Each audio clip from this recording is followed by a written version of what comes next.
And so I end up talking to a friend of mine from school, from college, also Korean American, but a guy who had dropped out of medical school to go to USC film school.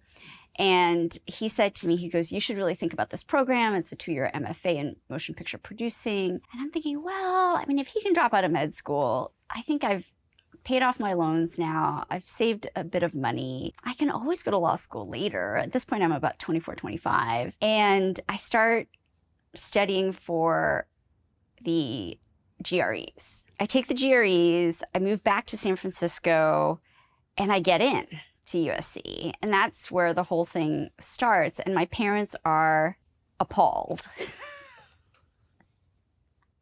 They're so appalled that when their parents, their other parents of other kids that I grew up with asked, like, what am I doing with myself while I'm in graduate school? They sort of just gloss over it, like, she's in graduate school, because they find it really embarrassing that after spending so much money on private high school, I went to the high school inside the University of Chicago, private university. And so I felt a lot of obligation, I think, to both of them, to both my parents. But at the same time, I just didn't want to settle professionally.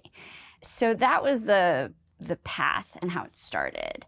But from there to where I am now, so from 25 to 50, I think it's been a very intuitive path. In other words, I didn't have like a huge plan. I ended up doing what I said I would do in my application to USC Film School, which is I got a job at Fox Searchlight, at an indie distributor that did specialty art movies. I got to be an executive there. This is where I got my training on how to do development work, writing script notes, talking to writers.